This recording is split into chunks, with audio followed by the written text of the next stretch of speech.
자, 오늘 4월 5일 시장 전체적인 정리 한번 그러면 하고 가도록 하겠습니다. 이걸 통해서 내일 이제 투자 전략도 여러분들이 좀 세워 두시면 좀 더 도움이 되지 않을까 이렇게 생각이 듭니다. 일단 미국 시장은 지금 침체 쪽으로 약간 좀 분위기가 가고 있는 그런 모습이에요. 그러니까 금리 인상이라든지 하는 부분을 일단 약간 좀 접어두고 최근에 나오고 있는 지표 자체가 그다지 좋지는 않은 모습이 일단은 나타나고 있죠. 지금 보면은 2월에 공장 제조업 지수, 지수를 보니까 0.7% 정도 지금 빠졌습니다. 전월에 대비해서. 원래 시장 예상치가 한 0.5% 정도 빠지는 거였는데 좀 빠졌고요. 이거는 공장 제조업이 그다지 좋지 않다라는 얘기가 될 겁니다. 연도로 보면 2021년 2월 이후에 이제 최저치를 지금 갱신을 하고 있는 그런 모습이 나타나고 있고요. 최근에 이제 그 애틀란타 페드에서 이제 GDP 나오라고 하는 게 있는데 미국 GDP를 실시간으로 이제 추적을 하는 겁니다. 계속 바뀐다라는 단점은 일단 있는데요. 여기 원래는 이제 예상을 했던 퍼센티지가 좀 많이 떨어지고 있는 모습이 일단 보이고 있어요. 그래서 이 부분도 조금 좀 부담이 되는 것 같습니다. 지금은 미국의 GDP 나우를 통해서 보면 GDP 성장률 자체가 한 1% 중반 정도 일단은 될 거로 일단 보이고, 최근 들어가지고 이제 미국에서의 어떤 회사들의 어떤 뭐 파산이라든지 하는 부분들도 계속해서 나오고 있기 때문에 그런 부분은 시장에 조금 부담이 되고 있는 걸로 보입니다. 특히나 최근에 여러분들 아마 기억을 하실 건데 오펙 플러스에서 이제 유가 부분이 좀 많이 유가 감산이 166만 배럴 정도 더 추가 감산하겠다 이렇게 지금 얘기가 나와 있는 상태죠. 이런 부분들 때문에 WTI도 이제 좀 튀는 그런 모습이 일단 보였어요. WTI가 튄다라고 하는 부분은 유가가 튀는 것은 단순히 유가가 튄다라고만 생각을 하는 게 아니라 유가가 오르면 석탄 가격도 오르게 되고요. 유가가 오르면 천연가스도 보통은 오르게 됩니다. 여러분 아시다시피 미국 같은 경우에는 뭐 발전 비중 중에서 LNG 발전이 가장 크죠. 이 부분은 유럽도 역시 마찬가지인데요. 유가가 올라서 에너지 가격이 오른다라는 얘기 자체는 전기료 가격이 또 오를 수 있다. 그러니까 해외 같은 경우에는 우리는 이제 공사에서 전기를 이제 공급을 하고 하죠. 그래서 좀 손해를 본다라고 하더라도 뭐 공급을 그냥 해주는 그러한 그 전기료 인상이 사회적인 이슈가 되고 하는데, 민간에서 하는 경우에는 그냥 전기료를 올립니다. 전기료를 올리고 쓰기 싫으면 쓰지 마라 뭐 이런 식으로 가버리기 때문에 그런 부분이 굉장히 부담이 될 수가 있다는 거죠. 특히나 전기료 인상 부분은 일단 인플레이션을 다시금 자극할 수 있다라는 우려도 일단 있고요. 최근 들어가지고 이제 한번 예전에 보여드린 기억이 있는데 중국의 산업 생산도 조금 살아나고 있는 모습을 일단 보여주고 있어요. 이러한 부분 자체는 시장의 인플레이션을 자극을 시킬 수가 있고요. 두 번째로 하나 더 체크를 해볼 게 뭐냐면 달러 인덱스가 어제 같은 경우에는 약세로 갔어요. 왜냐하면 이 달러 인덱스 약세로 가는 가장 주된 이유들 중에 하나는 이제 거의 뭐 이전 저점 언저리까지 지금 와 있는 그런 모습이죠. 달러 인덱스가 요거 뚫리면 이제 진짜로 한 번 더 약세로 간다 이렇게 봐줄 수가 있는데, 달러 인덱스는 기억을 하셔야 되는 게 100달러 80센트 정도 됩니다. 100.8달러 정도. 100.8달러 부분이 이탈이 되는 모습이 보이면 좀 아래쪽으로 그냥 뚫려버릴 가능성도 일단은 배제하기가 사실은 좀 힘든 상황이니까 그 부분을 일단 참고를 하시고, 달러 인덱스가 약세로 간다라는 얘기는 무슨 얘기냐면 미국의 수입 물가가 좀 비싸진다라는 뜻이에요. 원래 이제 자국의 통화가 약세로 간다라는 얘기 자체는 수입 물가가 비싸진다는 얘기인데, 아시다시피 지금 미국 같은 경우에는 대부분 공산품 같은 경우를 대부분 다 수입합니다. 그런 부분을 한번 생각을 해본다면 미국이 향후에 인플레이션에 대한 우려 자체가 조금 더 커질 가능성이 일단 생길 수가 있겠죠. 경기 둔화 부분도 일단 커질 수가 있고 인플레이션도 우려가 조금 있고 하는 부분이 조금 생기다 보니까 미국의 금리 부분 이번에 5월 3일 있죠. 5월 3일 미국 금리가 이제 발표가 됩니다. 현지 시간으로 5월 3일 이제 4시에 죄송합니다. 2시에 일단은 금리 발표 부분이 있어요. 여기 일단은 시간이 보이시죠? 잘 보이실 텐데 지금 보시면은 지금 미국 금리가 5%입니다. 그렇죠? 5%인데 5월 3일 금리가 5%로 유지될 가능성이 지금 54.1%다라는 얘기가 지금 나오고 있어요. 이 얘기 자체는 5월 달에 금리를 동결한다. 보통 시장 안에서는 5월 달에 금리가 동결된다라는 부분으로 생각을 해보면 이게 굉장히 그냥 호재다 이렇게 생각을 할 수도 있는데, 이게 경기가 너무 위축이 되니까 금리를 올릴 수 없다라는 쪽으로 만약에 시각이 가게 되면 미국에 대한 경제 불안이라든지 하는 부분이 조금 더 커질 수가 있고 이러한 부분은 시장 조정으로 이어질 가능성도 일단 있습니다. 단지 제가 주목하고 있는 부분은 뭐냐면 이게 5월달이라서 5월달이죠. 아직까지 시간이 좀 더 많이 남아있는 그런 모습이 나타나고 있습니다. 5월달이라서 시간이 좀 남아있는 그런 모습이 있고 지금이 어차피 4월달이니까 4월달에는 저번에도 얘기를 했는 것처럼 배당이 일단 들어오게 되고요. 배당 들어오면 보통은 이 배당 자체가 재투자되는 경향이 좀 있어서 그렇죠. 이런 부분을 한번 생각을 해본다면 이번 4월달 시장이 좀 강세를 보인다라고 하더라도 한 번은 시장이 한번 출렁거릴 수 있는 그런 부분이 일단 있을 수가 있으니까 그거 일단 생각하시면서 투자 전략 짜시는 게 일단 좋을 것 같습니다. 시장은 원래 2차 전지가 우리 시장에서 이제 강세 움직임을 보였는데 이건 여러분들 알아두셔도 좋을 것 같아요. 2차 전지의 경우에는 희한하게도 미국의 테슬라하고 좀 같이 움직이는 경우가 좀 있습니다. 여러분들 예전에 제가 유튜브 방송에서도 한번 올려드린 것처럼 테슬라 사자라고 했던 그게 영상으로 올라가 있거든요. 올라가 있는데 자, 위에서부터 밑으로 떨어지는 추세 한번 보도록 하죠. 우리가 추세선 끊는 거는 제가 최고죠. 그죠? 추세선 딱 끊고 보니까 여기서 지금 저항을 받았어요. 그렇죠? 이 저항 받았는 게 일단은 보이고요. 이 저항 받았던 부분을 딱 돌파를 언제 시작을 딱 했냐면 요 날입니다. 그렇죠? 지금 보시면 1월 23일 지금으로부터 3개월 전, 2개월, 3개월 좀 전이겠죠. 그렇죠? 이 부분에서 일단은 반등이 시작을 해서 이때부터 시작을 해서 우리가 2차 전지도 같이 봅시다 이렇게 얘기를 했고요. 테슬라가 그때부터 열심히 올랐습니다. 그렇죠? 열심히 올랐는데 최근 들어서 이제 인플레이션 법안 얘기가 나왔죠. 그렇죠? 인플레이션 법안이 얘기가 나오고 난 다음에 주가가 힘을 좀 못 쓰는 모습이에요. 힘을 못 쓰는 모습입니다. 가지고 계신 분들은 아직까지 급하게 빼실 필요는 없습니다. 이제 누구 때문에 이 얘기를 하고 있는데 급하게 빼실 필요는 없고요. 지금 보면 185달러 40센트 정도 안 깨지면은 다시금 반등할 가능성이 일단 있습니다만은 이번에 일단은 반등한다라고 하더라도 패턴으로 약간 갇힐 가능성을 일단 염두하시면서 좀 봐주시는 것도 어떨까 싶어요. 패턴으로 이번에 내일 만약에 한 번 더 밀리면은 패턴으로 조금 갇힐 가능성 일단 염두하시면서 봐주시는 게 좋고 이렇게 되면은 다른 쪽으로 여러분들이 만약에 시장이 계속 간다면은 다른 쪽으로 조금 신경을 써야 될 텐데 어차피 우리 시장이 약간은 미국 시장을 따라가는 그런 모습들을 일단 보여주고 있고 중국의 산업 생산이 살아난다라는 점을 생각을 해본다면 중국이 뭐죠? 글로벌의 반도체 부분에서의 한 60% 정도 메모리 반도체를 사용하고 있는 나라다라는 점을 생각을 해본다면 반도체가 굉장히 좋을 수도 있겠다라고도 생각을 해볼 수가 있겠죠. 그래서 이제 대표적인 종목으로 이제 엔비디아를 보도록 합시다. 엔비디아를 보면 엔비디아는 주가가 그냥 계속 올랐어요. 그렇죠? 하락하지 않고 계속 상승해주고 있는 그런 모습을 일단 보여주고 있고 이건 비메모리죠. 심지어는 최근에도 한번 보여드린 것처럼 인텔 같은 경우에도 주가가 한번 뭐 지금 보면 완전 뭐 상방은 아닙니다만은 기존에 보여줬던 뭐 패턴 자체에서 박스권으로 지금 패턴이 조금 바뀌고 있는 모습이고 기술적 반등 지금 시작을 하고 있는 그런 모습 나쁘지 않고요. 아니면은 아예 메모리 쪽으로 본다면 마이크론 테크놀로지 같은 경우에도 이전에 제가 한번 올랐을 때 이게 저항이 왔습니다라고 말씀을 해드렸습니다만은 일단은 패턴입니다. 패턴이고 지금 보시면은 패턴 하단이 예전에 여기였고 요번에 패턴 하단이 여기이기 때문에 패턴 하단이 조금 높아지고 있는 모습이 나타나고 있죠. 그렇죠? 높아지고 있기 때문에 반도체 부분은 좀 긍정적으로 보셔도 전 나쁘지 않다라고 생각을 하고 있고요. 뭐 그렇게 생각을 하면 시장 안에서는 이렇게 생각을 하실 수도 있어요. 메모리는 별로네. 비메모리가 좋네. 이렇게 생각을 하실 수가 있는데 저는 메모리 쪽에 조금 더 주목을 하시는 것도 나쁘지 않다라고 생각을 합니다. 왜냐하면 아까 얘기했던 중국의 반도체 수요 자체 60%라고 하는 부분은 비메모리 얘기하는 것이 아니고 메모리라고 하는 부분을 말씀드리는 거고 두 번째로 우리가 컴퓨터를 사면은 컴퓨터에 CPU 들어가 있죠. 근데 CPU 들어가 있으면서 항상 옆에 있는 게 뭔가요? 메모리가 같이 달려야 되죠. 그렇죠? AI가 들어간다라고 하더라도 AI는 뭐가 필요하죠? 빅데이터가 필요해요. 빅데이터는 어디다 저장합니까? 서버에다 저장하죠.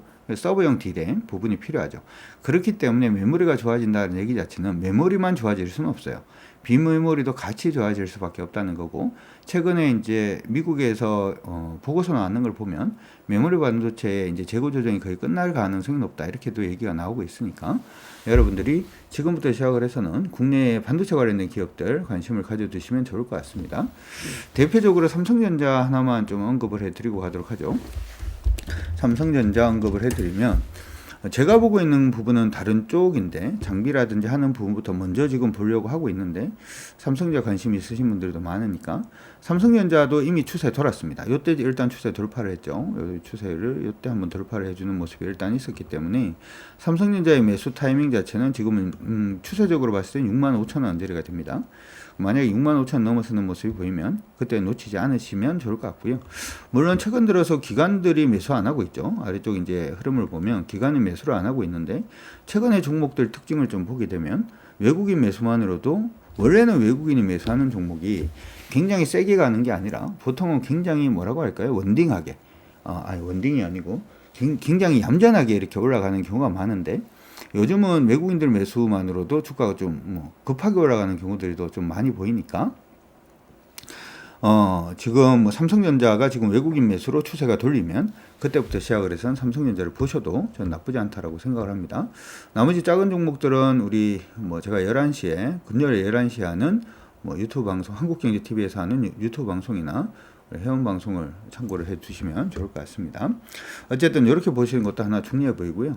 그리고 어제 얘기가 나왔던 게 하나가 있었죠. 최근에 어제가 아니고 한 이틀 전이었나요? 최근에 이제 얘기가 나왔던 것들 중에서 요거 얘기가 하나가 있었는데 미국에서 이제 바이든 대통령이 암 관련해 가지고 한번 코멘트를 했던 적이 있어요. 암 관련된 코멘트를 한번 했던 적이 있는데 요거 기사입니다. 그렇죠?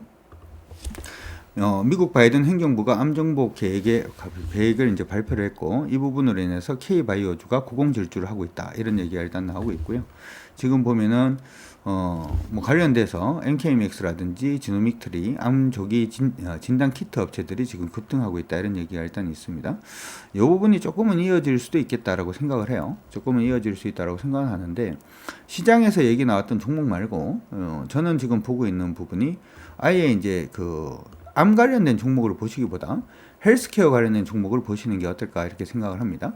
일반적으로 헬스케어라고 하면은 우리 영상 진단 관련해서 AI의 모멘텀도 같이 받을 수 있는 종목들 중에서 뷰너라는 종목이 있죠. 뷰너라는 종목. 오늘 오전에도 한번 말씀을 해드렸던 종목인데 어제 저녁 방송에서도 말씀을 한번 해드렸고 뷰너 같은 경우에는 지금 보시면은 주가 오르고 난 다음에 패턴 완전히 완성이 이제 되고 있는 그런 모습이 보이니까 내일부터라도 한번 관심 있게 일단은 봐주시는 것도 나쁘지 않을 것 같습니다. 참고 일단 참고하시고 그 외에도 오늘 흐름을 잡으려고 하는 종목들 중에서 딥노이드라는 종목도 있어요. 근데 딥노이드는 아래쪽에 보니까 외국인 기관이 없는 종목이죠.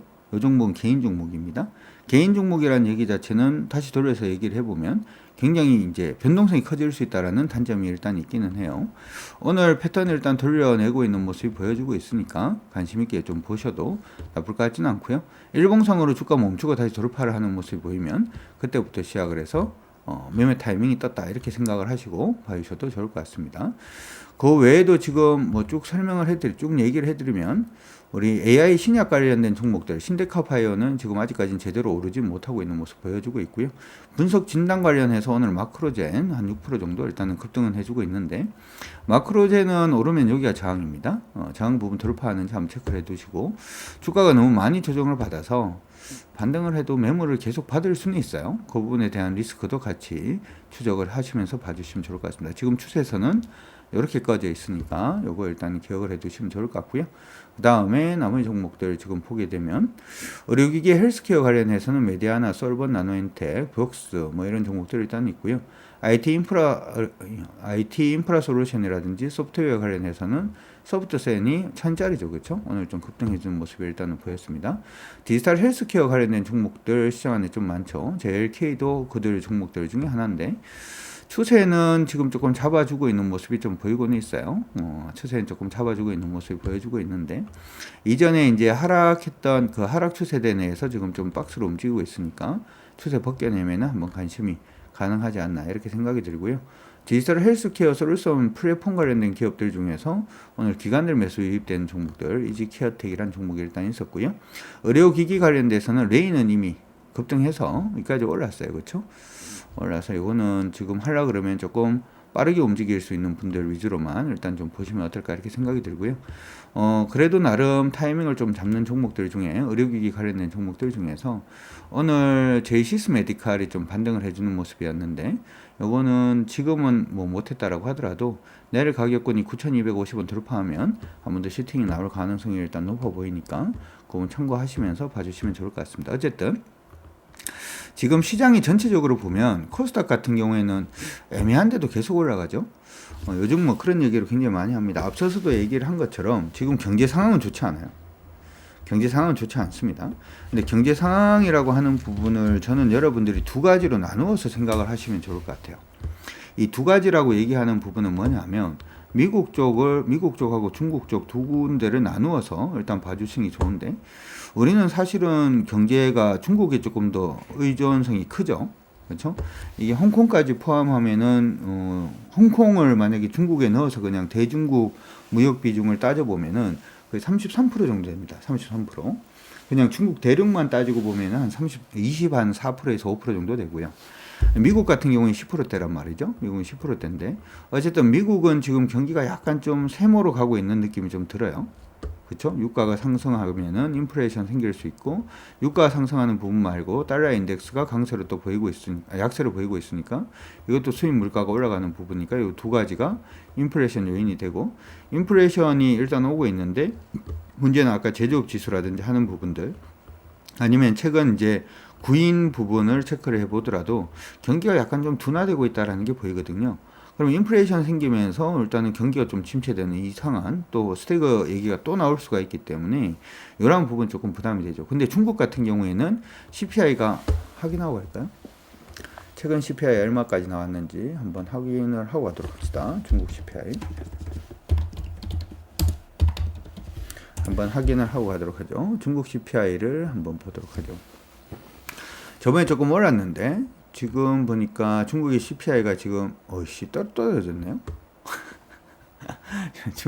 중국 CPI 무섭습니다. 그렇죠? 좀 올라가는 모습이 일단 보이다가 또 떨어졌네요. 이거 한번 보도록 하죠. 준비되어 있는 화면 한번 체크를 해보도록 하죠. 중국이 지금 CPI가 지금 여기 지금 중국 CPI인데 중국의 소비자 물가지수 CPI 이렇게 지금 돼 있죠. 전년 대비 지금 실제가 1 나왔습니다. 그렇죠? 1. 3월 9일 날 일단 나왔던 부분인데 1 나왔어요. 이전에가 2.1이었고 예측이 1.9였는데 1 나왔습니다. 그러니까 이게 지금 소비가 안 살아난다라는 뜻이죠. 요즘 대중국 관련된 종목군들 보면 여러분들 하나 기억을 하실 게 대중국 소비 관련된 종목군들이 갈라 그러면 이거 떠야 돼요. CPI가 떠야지만 대중국 소비 관련된 종목이 뜰 수 있어요.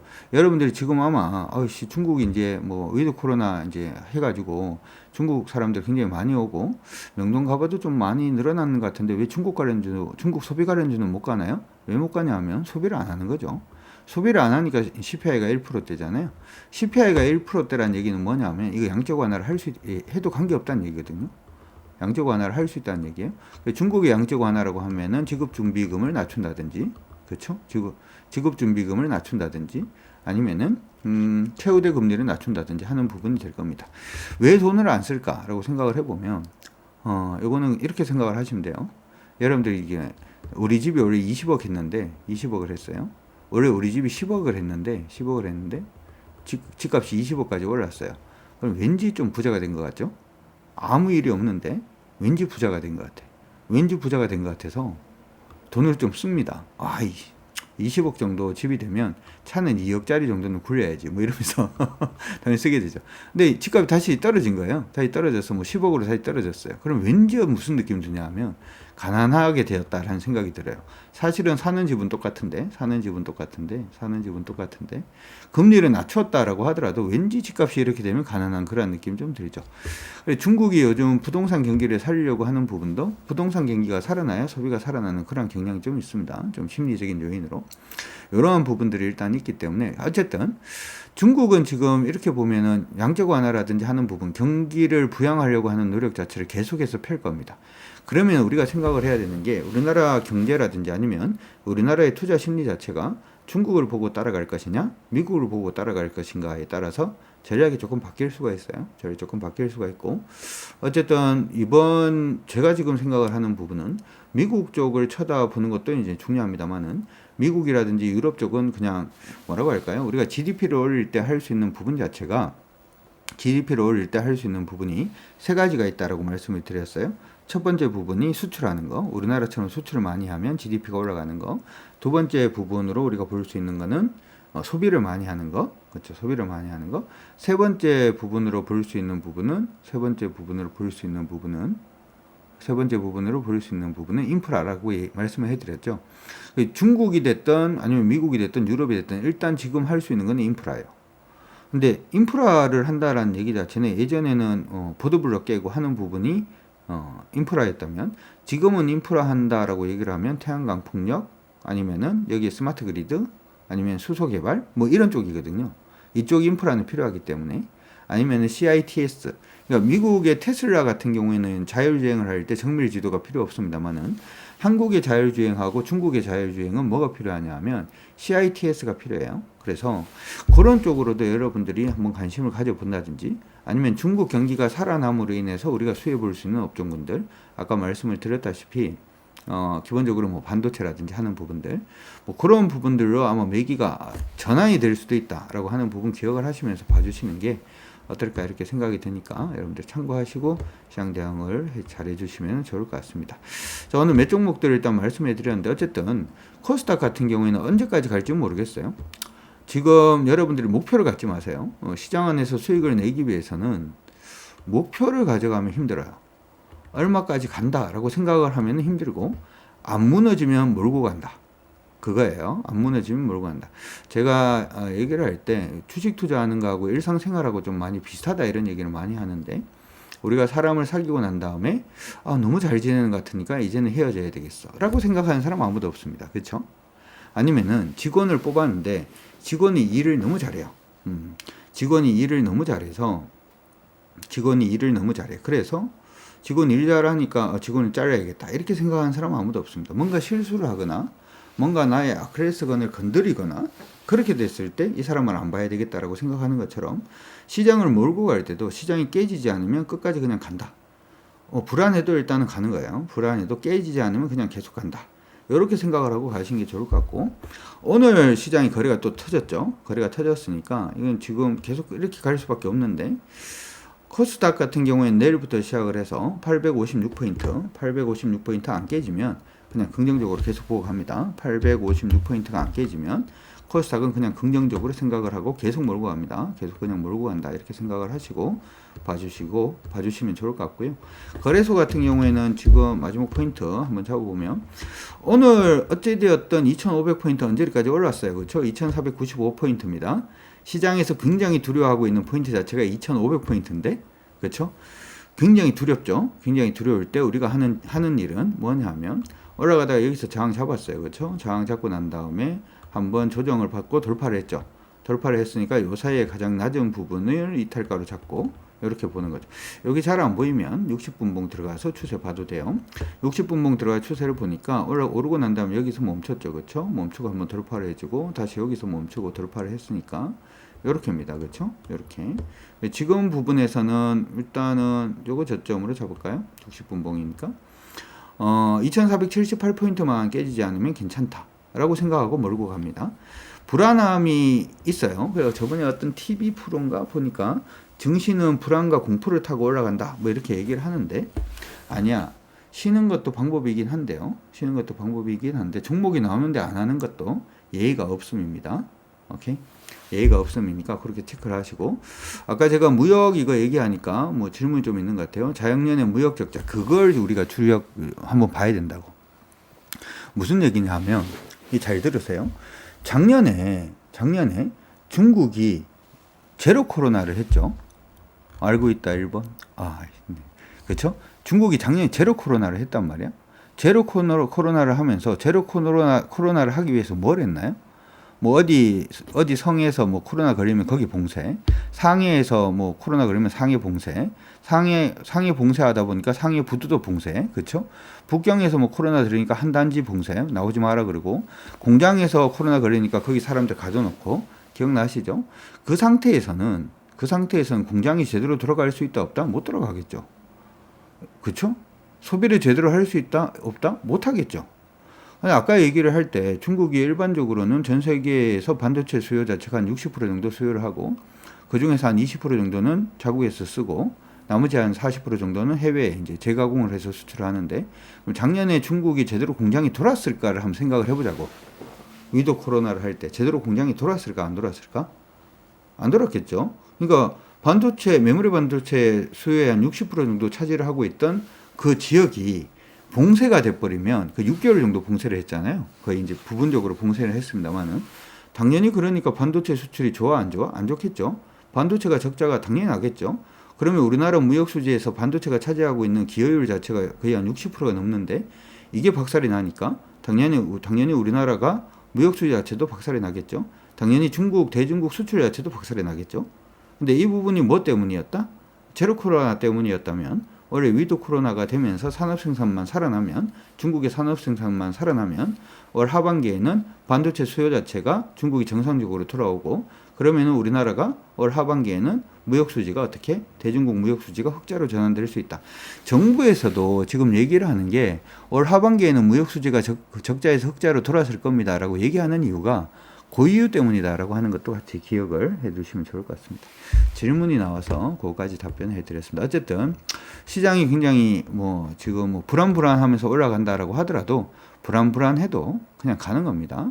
증거가 잡힐 때까지는 이 사람이 범인이 아니죠. 우리나라는 무죄 추정의 원칙에 따라서 하기 때문에 이게 증거가 있거나 확실하게 이 사람이 죄인이다라고 하기 전까지는 죄인이 아닌 것처럼 시장은 불안불안합니다만은 깨지지 않으면 일단 나는 몰고 가겠다. 이렇게 생각을 하시고 시장 봐주시면은 좀 더 파워 있게 수익을 낼 수 있는 그러한 부분이 되지 않을까 생각을 합니다. 여러분들 모두 화이팅 해주시기 바랍니다.